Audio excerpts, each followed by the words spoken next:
আজকের সংক্ষিপ্ত খুতপাতে আমি আপনাদের সাথে খুবই গুরুত্বপূর্ণ আর বারংবার আলোচিত একটি বিষয় নিয়ে কথা বলতে চাই। বিষয়টি আল্লাহর কিতাব আর নবী সাল্লাল্লাহু আলাইহি সাল্লামের সুন্নাতেও বারবার আলোচিত হয়েছে। সেই বিষয়টি হলো অনুশোচনা, ক্ষমা প্রার্থনা করা, আল্লাহর কাছে ফিরে যাওয়া। আরবি শব্দটি হলো তাওবা। কোরআনে বহু বহু স্থানে এর উল্লেখ আছে, কিন্তু আমি মূলত একটি স্বীকারোক্তি দিয়ে শুরু করতে চাই। সেটি হলো পৃথিবীর কোনো মানুষই কিন্তু তাওবার ঊর্ধ্বে নয়। আমাদের কেউই নয়, আমাদের কেউই এমন অবস্থানে নেই যে আমাদের আল্লাহর কাছে ক্ষমা চাইবার বা তার কাছে আমাদের কমতির জন্য ফিরে যাবার প্রয়োজন নেই। যেখানে রাসূলুল্লাহ সাল্লাল্লাহু আলাইহি সাল্লাম আমাদের বলেছেন যে তিনি নিজে স্বয়ং আল্লাহর নিকট ইস্তেগফার করেন, তিনি আল্লাহর কাছে প্রতিটি দিন ৭০ বার বা তারও বেশি ক্ষমা প্রার্থনা করেন। তাহলে কিন্তু এমন চিন্তা করার কোনোই সুযোগ নেই যে আমরা আল্লাহর কাছে ক্ষমা চাওয়ার ঊর্ধ্বে উঠে গেছি। এখন বিষয় হলো, অনেকে ভাবতে পারেন যে আল্লাহ রসুল সাল্লাল্লাহু আলাইহি সাল্লাম কেনই বা ক্ষমা প্রার্থনা করবেন? কারণ ক্ষমা তো চাওয়া হয় যখন আপনি কোনো খারাপ কাজ করেন।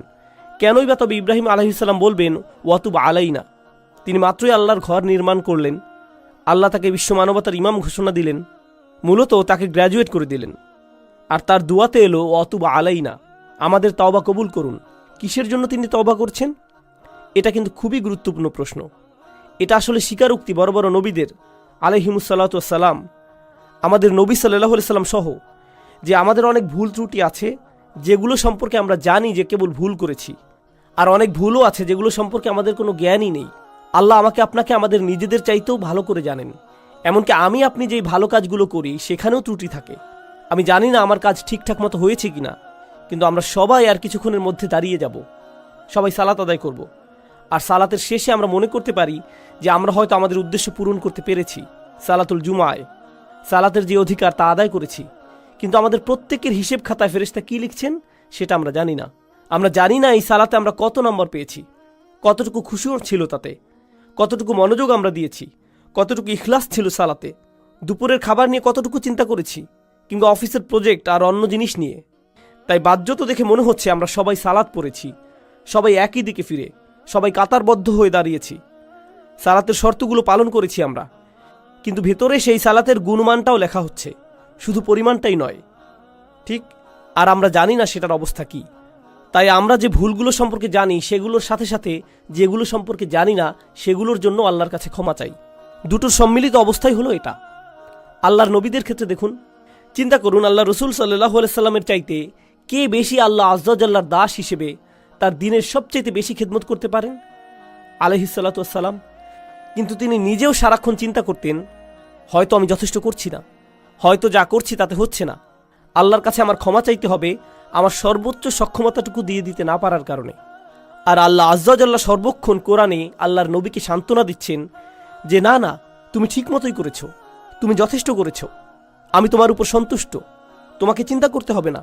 কিন্তু আল্লাহ রসুল এর পরেও শান্ত হননি, তারপরেও তিনি আল্লাহর কাছে ইস্তেগফার করেই যাচ্ছেন। এই বিষয় আমি তুলে এনেছি এজন্য যে আমি সহ এখানে কেউই যেন মনে না করি যেহেতু আমি মিম্বারে দাঁড়িয়ে আপনাদেরকে বলছি তাই আমার এসবের দরকার নেই। আপনাদের শুধু প্রয়োজন, সবার মতো আমারও প্রচুর ইস্তেগফার দরকার। প্রত্যেকেরই আল্লাহর কাছে কাকুতি মিনতি করে ক্ষমা প্রার্থনা করা প্রয়োজন। চলুন আমরা প্রথমে সবাই মিলে এই পদ্ধতিটার দিকে একটু লক্ষ্য করি। আমাদের প্রত্যেককে এটা মানতে হবে যে আল্লাহ আযজা ওয়া জাল্লার কাছে ক্ষমা চাইবার আগে আমাদের কিছু পদ্ধতি অবলম্বন করতে হবে। তাই আপনাদের নিকট আমি দুইটা আয়াত নিয়ে কথা বলবো সূরাতুন নিসা থেকে। আয়াত দুটি নিয়ে বলার আগে অল্প করে প্রেক্ষাপটটা বলে নেই। সেটা হলো, এই আয়াতগুলো প্রাথমিক মাদানী যুগের। যখন নবী সাল্লাল্লাহু আলাইহি সাল্লাম মদিনাতে হিজরত করলেন, তখন নতুন মুসলিম সমাজের একদম শুরুর দিকে নাজিলকৃত আয়াতগুলো, যেগুলোতে সমাজের আইন কানুন বর্ণিত আছে, সেগুলো সবই ছিল মূলত সূরাতুন নিসাতে। যেমন সূরা নিসাতে নাজিল হয়েছে উত্তরাধিকার সম্পর্কিত আইন, কিছু সামাজিক আইন নাজিল হয়েছিল, নারী পুরুষের পারস্পরিক মিথস্ক্রিয়া কেমন হবে, নারী পুরুষের মধ্যে শৃঙ্খলা আর নির্লজ্জতার শাস্তি সম্পর্কে বিস্তারিত আলোচনা হয়েছে। এই সব কিছু গুনাহ আর কিছু বড় পাপ যেমন জিনার আলোচনা করা হয়েছে। আর এর পরপরই তাওবার এই আয়াতগুলো এসেছে, আল্লাহর কাছে ক্ষমা চাইবার আয়াত। এর মানে হলো আল্লাহ আপনার কাছে কিছু জিনিস আশা করেন, যদি সেগুলো পূরণ করতে না পারেন তবে আপনাকে তাওবা করতে হবে। আমি সেই আয়াতগুলোতে ফিরে আসছি, কিন্তু তার আগে কয়েক মিনিটের জন্য অন্য পথে যেতে চাই। দেখুন, আমরা সবাই গুনাহগার, এর কোনো ব্যতিক্রম নেই। আমরা সবাই পাপ করি। হয় আমরা সরাসরি পাপ করি, মানে আল্লাহ যা চান না সেটা আমরা করি, যা দেখা উচিত না সেটা আমরা দেখি, এমন জিনিসে বিনোদন নেই যেগুলো আমাদের জন্য জায়েজ নয়, মুসলিমদের জন্য সেটা উচিত নয়, এমন বিষয়ে সময় অপচয় করি যেখানে করা উচিত নয়, কখনো কখনো প্রশ্নবিদ্ধ উপায়ে অর্থ উপার্জন করি, মুসলিমরা আমরা এমন সব ব্যবসায় জড়িত হয়ে যাই, এমন সব লেনদেন করি যেগুলো সম্পর্কে জানি যে সেটা প্রশ্নবিদ্ধ, তবু আমরা সেগুলো করতেই থাকি এই যুক্তিতে যে দেশের অর্থনৈতিক অবস্থা খারাপ। কি আর করব বলুন, আমাদের পরিবারকে তো খাওয়াতে হবে। এগুলো জায়েজ করতে আমরা প্রচুর অজুহাত দাঁড় করাই, এগুলো ব্যবসায়িক লেনদেন হোক বা না হোক। এছাড়া শুধু তাই নয়, আমরা অনেক সময় আমাদের পরিবারের সাথে অন্যায় আচরণ করি। আমাদের স্ত্রী, আমাদের সন্তান, আমাদের ভাই, আমাদের কাজিনদের সাথে আমরা দ্বন্দ্বে জড়িয়ে পড়ি, উত্তরাধিকার নিয়ে অন্যায়ভাবে ঝগড়া শুরু করে দেই। কত ধরনের অন্যায় কাজই তো আমরা করি। আর আমাদের দৈনন্দিন জীবনেও আমরা সহজেই রেগে যাই, মুখের ভাষার নিয়ন্ত্রণ হারিয়ে ফেলি, বাজে শব্দ ব্যবহার করি, একে অন্যের গীবত গাই, আমরা মিথ্যা বলি, ছোটোখাটো মিথ্যাকে গুরুত্বপূর্ণ মনে করি না, তাই না? আপনার বস ফোন দিয়েছে, আপনি ঘর থেকে বেরই হননি, কিন্তু আপনি বললেন আমি একদম অফিসের কাছেই। না, আপনি তো অফিসের কাছে নন, আপনি 10 মাইল দূরে। কিন্তু বসকে একটু মিথ্যা তো বলতেই হবে, তাই না? আমরা এসবকে তেমন কিছু মনে করি না। তাই কেউ যদি বসে বসে নিজের যত পাপ আছে সব নিয়ে চিন্তা করে, অন্তত যেগুলো মনে পড়ে সেগুলো নিয়ে। মনে আছে খুতবার শুরুতে বলেছিলাম, অনেক পাপ আছে যেগুলো আমরা মনেও করতে পারি না। এত পাপ আছে যা আল্লাহ আমাদের থেকে ভালো জানেন যে কোথায় আমাদের পাপ হয়েছে। আর এগুলো তো শুধুই গুনাহের কাজগুলো, কিন্তু আমাদের ভালো কাজে যেসব ভুল হয়েছে সেগুলো তো অগণিত। অন্য ভাষায় বললে, যেমন আমি বললাম সালাত, দুয়া, অজুর মতো সহজ জিনিসগুলো, আমাদের অজুতে কত রকম ভুল ছিল, আমাদের সালাতে কতগুলো ত্রুটি ছিল, আল্লাহর কাছে দোয়ার সময় আমরা কতটুকু মনোযোগ দিচ্ছিলাম। খুব জনপ্রিয় একটা ঘটনা মনে পড়ে গেল, আমি প্রায় এটা বলি।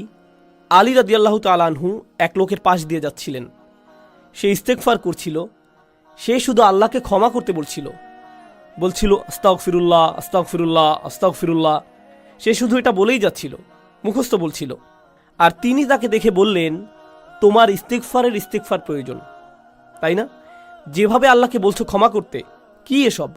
তুমি শুধু পাখির মতো উচ্চারণ করেই যাচ্ছ, এর অর্থ সম্পর্কেও তুমি জানো না।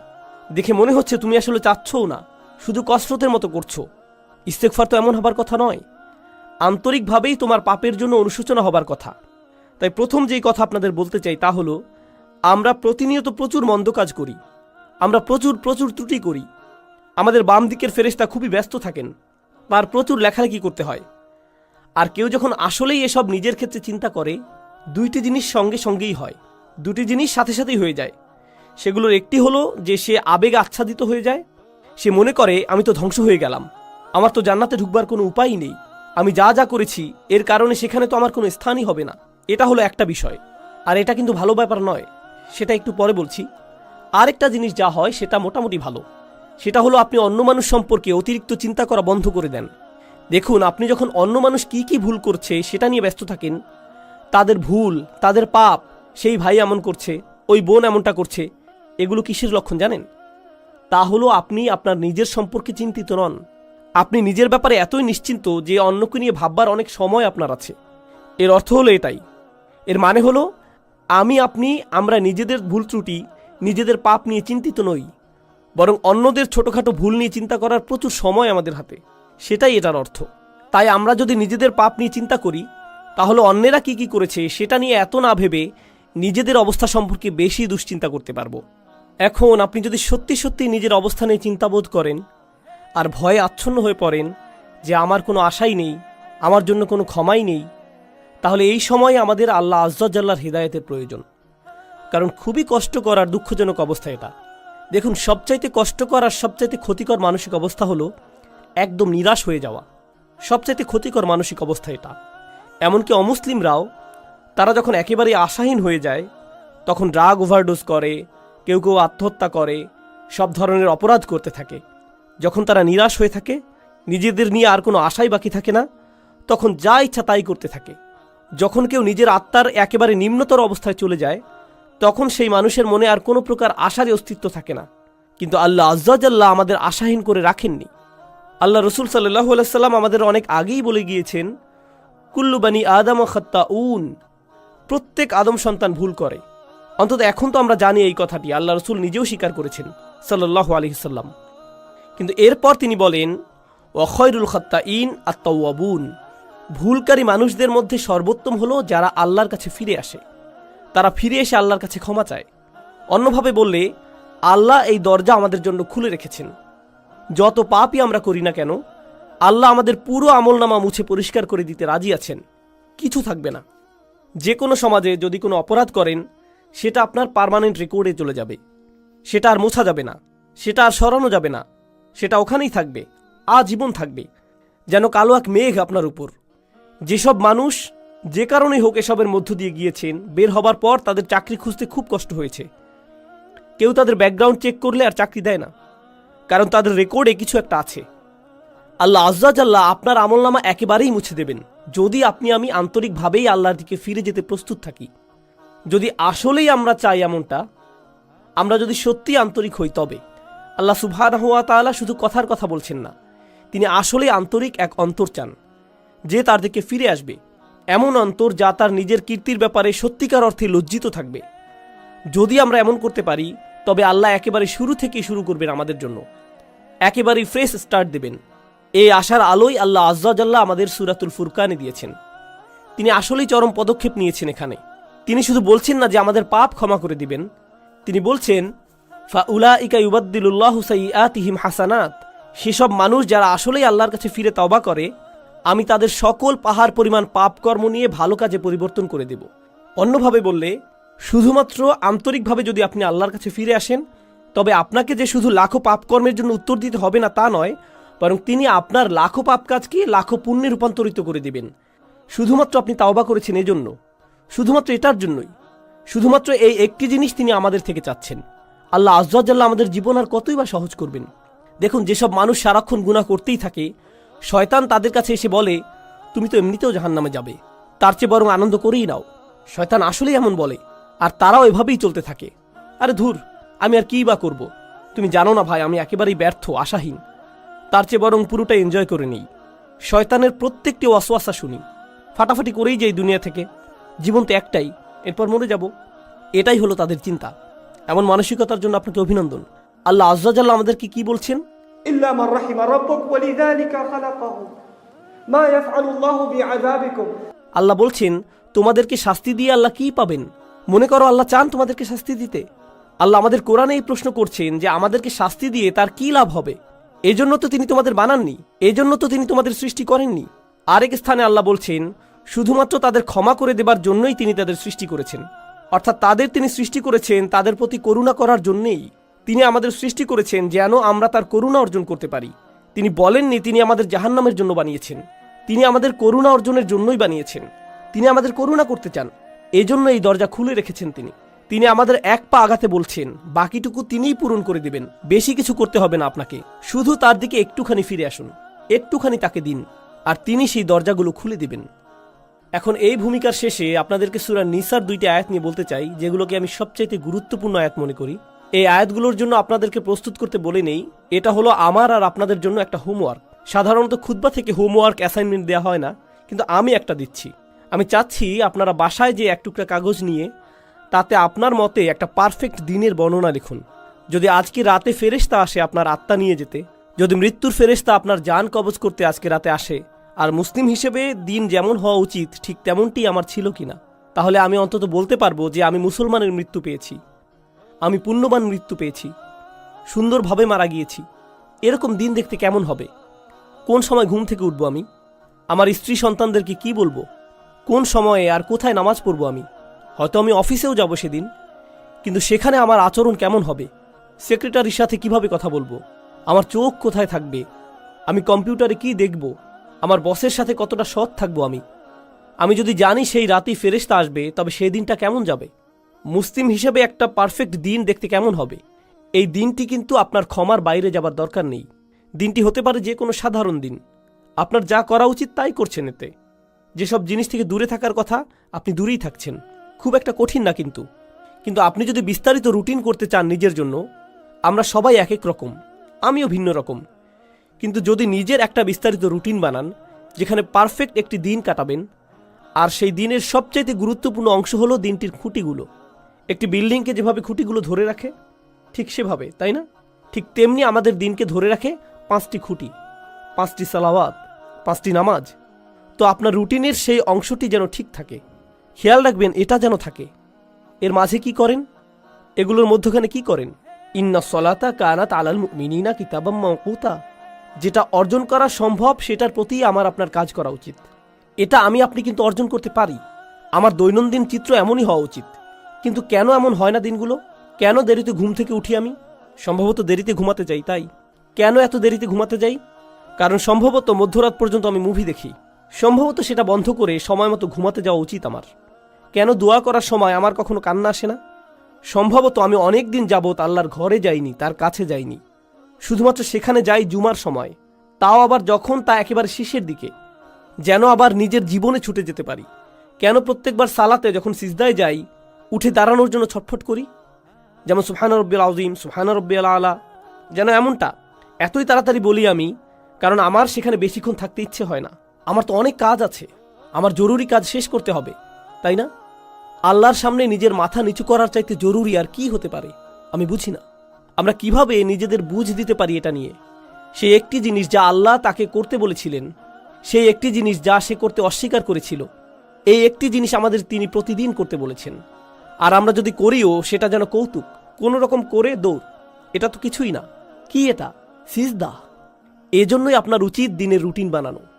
এখন আয়াতটি শুনুন, ইন্নামাত তাওবাতু আলাল্লাহ। তাওবা শুধুমাত্র আল্লাহর জিম্মাদারিতে। আল্লাহ যে শব্দটি বলেছেন ইন্নামা কালিমাতাল হাসাল বিহাদিহিল আয়াহ, এই শব্দের মানে কি? এর মানে হলো আল্লাহ যা বলবেন এখন তা হলো একটি বিশেষ চুক্তি, শুধুমাত্র নির্দিষ্ট কিছু ব্যক্তির উপর কার্যকর করা হবে, সবার জন্য এটা না। এটা শুধুই তাদের জন্য যাদের বর্ণনা এখন দেয়া হবে।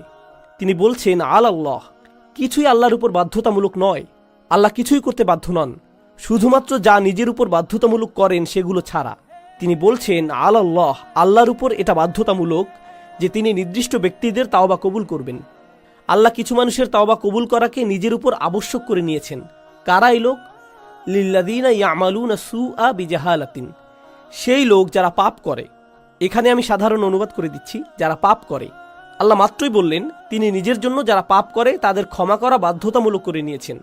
তিনি কিন্তু আরও বলেছেন, চলুন দেখি এই লোকগুলো কারা। আর সেটার আগে ইয়ামালুন শব্দের প্রতি একটু মনোযোগ আকর্ষণ করছি। ইয়াফআলুন শব্দের তুলনায় আরবি ভাষায় কিছু করা বোঝাতে দুইটি শব্দ আছে, ইয়াসনাউনও আছে। এগুলো সবই কিছু করা বোঝাতে ব্যবহৃত হয়।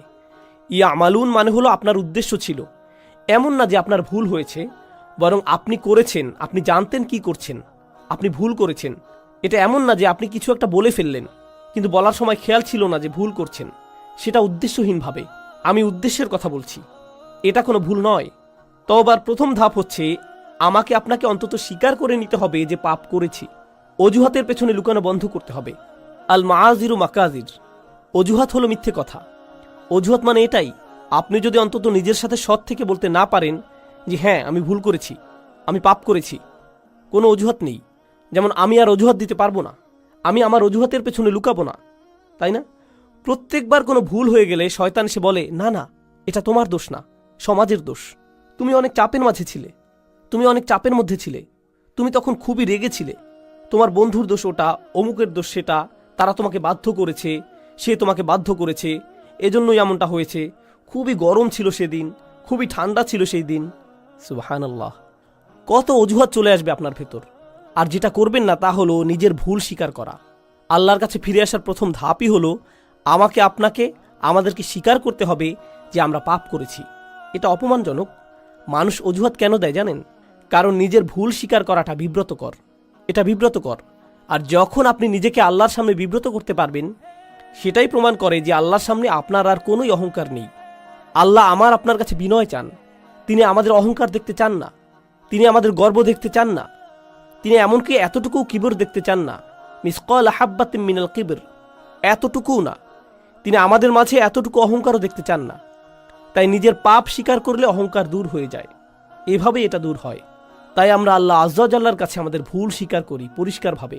আর যখন তা করি আল্লাহ বলেন বিজাহালাতিন, তিনি বলেননি ইয়ামালুনা সুআ, তিনি বলেছেন বিজাহালাতিন। তো এখন সু শব্দের প্রতি লক্ষ্য করুন। পাপ বোঝাতে যেই শব্দ ব্যবহার করলেন, আরবিতে জাম্ব আছে, জানাহ আছে, পাপের জন্য আরো কত শব্দই তো আছে। সু আসে সাউআ থেকে। সাউআ মানে হচ্ছে লাশ। কেউই মৃত শরীর বা লাশের দিকে তাকাতে পছন্দ করে না। যেমন ধরুন হাইওয়েতে কোনো প্রাণীর লাশ পড়ে আছে কিংবা মানুষের লাশ, বিষয়টা ডিস্টার্বিং, কুৎসিত একটা জিনিস, দেখতে চাওয়ার মতো জিনিস না এটা। আল্লাহ আজ্জা ওয়া জাল্লা পাপকে সেই কুৎসিতের সাথে তুলনা করেছেন। এটাই করেছেন তিনি। এটা দুর্গন্ধযুক্ত, দেখতেও বিশ্রী, পচা গলা। এটাই হলো সু শব্দের উৎস। সাইয়্যাত এই শব্দ থেকেই উদ্গত। তো আপনি বিশ্রী কিছু একটা করেছেন, স্বীকার করুন। এরপর আল্লাহ কারণ দিচ্ছেন বিজাহালাতিন, লোকটি এই পাপ করেছে কারণ সে অতিরিক্ত আবেগে আচ্ছন্ন ছিল।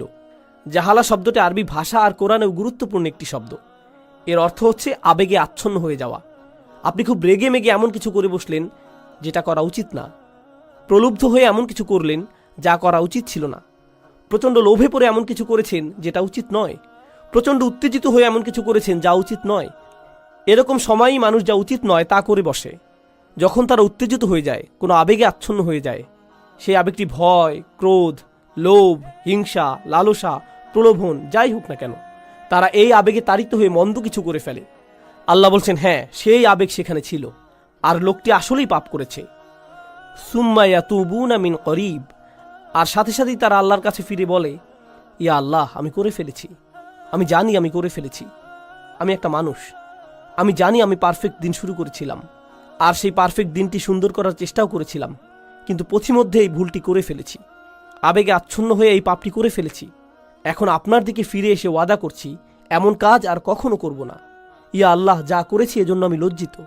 এখন আপনি আল্লাহ আজ্জা ওয়া জাল্লার সাথে কথা বলছেন। এই কথোপকথন আরবিতেই হতে হবে এমন কোনো কথা নেই, কিন্তু আপনি নিজের ভাষাতে এই কথা বলতে পারেন। আল্লাহ আজ্জা ওয়া জাল্লা সকল ভাষার শিক্ষক। আপনি আল্লাহর কাছে ফিরে এসে যা যা ভুল আগে করেছি তা স্বীকার করব। ফাউলাইকা ইয়াতুবুল্লাহু আলাইহিম, তারাই সেই সব লোক যাদের তাওবা আল্লাহ কবুল করেন। তারাই সেই সব মানুষ যাদের জন্য তিনি দরজা খুলে দিতে চান। সেই দরজাটি আপনার জন্য বন্ধ না। আপনি আশা ভরসার অতীতে চলে যাননি। আর পরের আয়াতে যাবার আগে আমি আরেকটি ব্যাপার যোগ করতে চাই, সেটা পুরো বিষয় সম্পূর্ণ করবে। সেই আয়াতটি ছাড়া বিষয় পূর্ণ হবে না। খুবই গুরুত্বপূর্ণ। তা হলো, অন্যেরা যেভাবে আপনাকে দেখে আপনি নিজেকে সেভাবে ভাববেন না। নিজেকে অন্যদের মতো করে বিচার করবেন না। অন্যেরা ভাবতে পারে আপনি অনেক অসাধারণ, সেটাই আপনাকে অসাধারণ করবে না, এমন নাও হতে পারে। মানুষ আবু বকর সিদ্দিক রাদিয়াল্লাহু আনহুর কাছে এসে বলতো, আপনি খুবই ভালো। তিনি শুনে বলতেন, আল্লাহুম্মা আতিনি বিমা ইয়াকুলুন ওয়ালা তুআখিযনি বিমা লা ইয়ালামুন। তিনি বলতেন, ইয়া আল্লাহ, তারা যা সত্য মনে করে সেটা আমাকে দিন, আর তাদের যেটার জ্ঞান নেই সেটার কারণে আমাকে পাকড়াও করবেন না। তাদের কোনোই জ্ঞান নেই, তিনি নিজেই জানতেন। অন্যেরা তার সম্পর্কে কি বলে সেটাতে তিনি অভিভূত হতেন না। একই সাথে অন্যেরা আপনার সম্পর্কে যেই খারাপ কথা বলে সেটা দিয়েও নিজের বিচার করবেন না।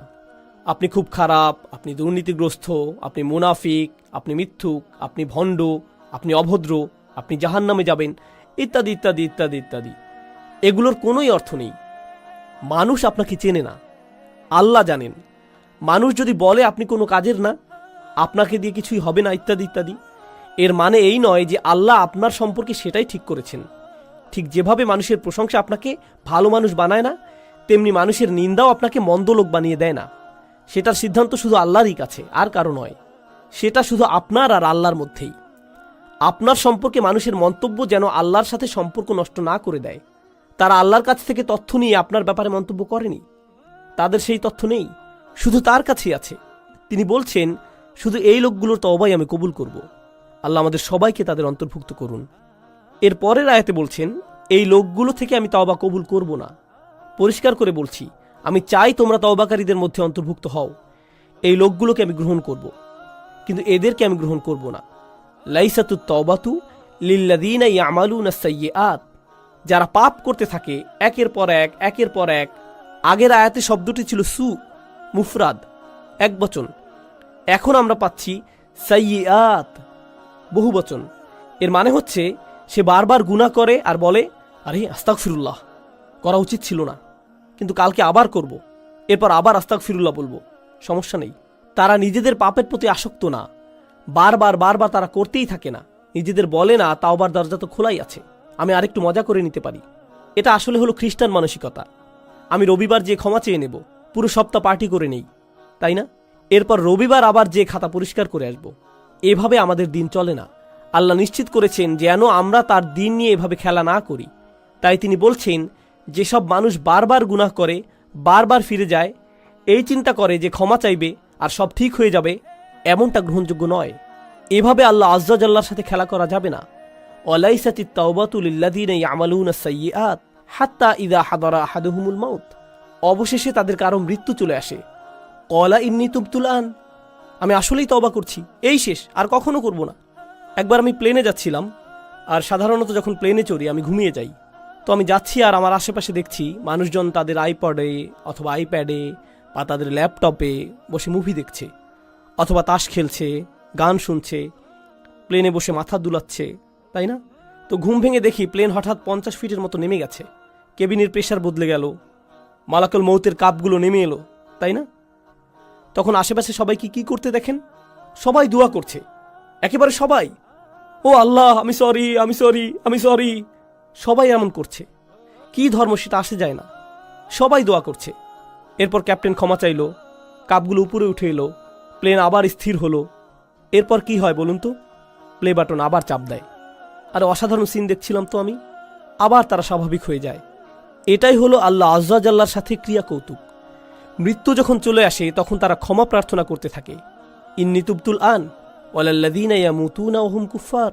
কিংবা তারাও না যারা অবিশ্বাসী অবস্থায় মারা যায়, মানে যারা তাওবা নিয়ে খেলা করে, আর যারা কুফফার অবিশ্বাসী অবস্থায় মারা যায়, আল্লাহর কাছে দুটোই সমান। তিনি তাদের একই আয়াতে ফেলেছেন, একইভাবে বিচার করছেন তাদের। আমি তাদের তওবা কবুল করব না যারা অবিশ্বাসী অবস্থায় মারা যায়, আর আমি তাদেরও ক্ষমা করব না যারা বারবার পাপ করতেই থাকে, মনে করে যে খেলা করছে। তারা বারবার করতেই থাকে, শুধুমাত্র তারা মনে করে যে তারা পার পেয়ে যাবে, কিন্তু এমনটা হবে না। উলাইকা আ'তাদনা লাহুম আযাবান আলীম, তারাই সেই সব মানুষ যাদের জন্য কষ্টকর শাস্তি প্রস্তুত করেছি। আল্লাহর সাথে আমাদের আচরণ হবে প্রথমত নিজের ভুল স্বীকার করা, দ্বিতীয় ধাপ আল্লাহর দিকে ফিরে যেয়ে তার কাছেই পাপ থেকে বের হবার দোয়া করা, আর তিনি সেটা করবেন। আপনি বলবেন না যে গুনাহটি আমার থেকে বেশি শক্তিশালী, কারণ আল্লাহ বলছেন লা ইউকাল্লিফুল্লাহু নাফসান ইল্লা উসআহা। আল্লাহ কারো উপরই সাধ্যাতীত বোঝা চাপিয়ে দেন না। আপনি সামলাতে পারবেন বলেই আপনাকে মানুষ হিসেবে বানানো হয়েছে। আপনি আপনার পাপের চাইতে শক্তিশালী, আল্লাহ আজ্জা জাল্লা সেটা জানেন। আপনি নিজেকে প্রবোধ দেবেন না, নিজেকে ভুল বুঝিয়ে বেঁচে যাবেন না। আপনি যেই পাপে জর্জরিত থাকেন না কেন, আপনি সেটার চাইতে শক্তিশালী। এটাই আল্লাহ আমার আপনার জন্য করেছেন। তিনি আমাদেরকে সম্মানিত করেছেন। তিনি আমাদেরকে সম্মানিত না করলে আমাদের পাপ আমাদের চাইতে শক্তিধর হয়ে যেত, শয়তান আমাদের চাইতে ক্ষমতাধর হয়ে যেত। ইন্না ইবাদি লাইসা লাকা আলাইহিম সুলতান, আমার বান্দার উপর তোমার কোনো কর্তৃত্বই থাকবে না। আল্লাহ শয়তানকে বলেছিলেন তোমার কোনো কর্তৃত্ব থাকবে না তাদের উপর, অর্থাৎ সমস্ত মন্দের উৎস শয়তানের কোনো ক্ষমতাই নেই মানুষের উপর। তাই আমাদের অজুহাত দেবার আর কোনো কারণ নেই। আপনি আপনার পাপ স্বীকার করুন, আমরা আল্লাহর দিকে ফিরে গিয়ে আমাদের ভুলকে মেনে নেই। এরপর আন্তরিকভাবে আল্লাহর কাছে ওয়াদা করুন যে এসব থেকে দূরে থাকবেন। আন্তরিকভাবে আল্লাহর কাছে ওয়াদা দিন এসব থেকে দূরে থাকবার। আপনার ক্ষমতায় যতটুকু আছে তা দিয়েই জীবন বদলে দেবার চেষ্টা করুন। সেই পাপ থেকে দূরে থাকুন, সেটা মন্দ বন্ধুদের থেকে আসুক, কিংবা কম্পিউটারের সাথে একা থাকার মাধ্যমে হোক, কিংবা অফিসের কলিগদের থেকে, যেখান থেকেই আসুক না কেন, আপনার জীবন থেকে সেসব বদলানোর চেষ্টা করুন। এটাই হলো তাওবা। সেটা অলসতার তাওবা হতে পারে। আপনি হয়তো ফজরের অনেক পরে উঠে কাজা পড়েন, আহা কাজাটা পরে নেই, তবে এটাই আপনার কাছে নর্মাল হয়ে গেছে। সিরিয়াসলি আর নেন না এটা। আপনি বলেন আমি চেষ্টা করেও পারি না। অবশ্যই পারেন। রাতে মুভি দেখা বন্ধ করে আল্লাহর সামনে দাঁড়ান, অজুহাত দেওয়া বন্ধ করুন, নিজেকে প্রবোধ দেওয়া বন্ধ করুন। আল্লাহ আজ্জা জাল্লা এই জাতিকে তখনই উপরে তুলবেন যখন এই জাতি তওবার জাতি হবে, যখন আমরা আমাদের তওবা দ্বারা পরিশুদ্ধ হব। আল্লাহ আজ্জা জাল্লা আমাদের সবাইকে তার ক্ষমা চাইবার ক্ষেত্রে আন্তরিকতা দান করুন। আল্লাহ আজ্জা জাল্লা আমাদের তাওবা গ্রহণ করুন, দিনে দিনে আরও ভালো মুসলিমে পরিণত করুন। আল্লাহ আজ্জা জাল্লা যেন আমাদের শক্তিশালী সুন্দর মুসলিম পরিবার গড়ে তোলার সামর্থ্য দেন, যারা এই দিনের সৌন্দর্য বিশ্বের সামনে তুলে ধরতে পারবে। বারাকাল্লাহু লি ওয়া লাকুম ফিল কুরআনিল হাকিম ওয়া নাফা'নি ওয়া ইয়্যাকুম বিল আয়াতি ওয়া যিকরিল হাকিম। আসসালামু আলাইকুম ওয়া রাহমাতুল্লাহি ওয়া বারাকাতুহু।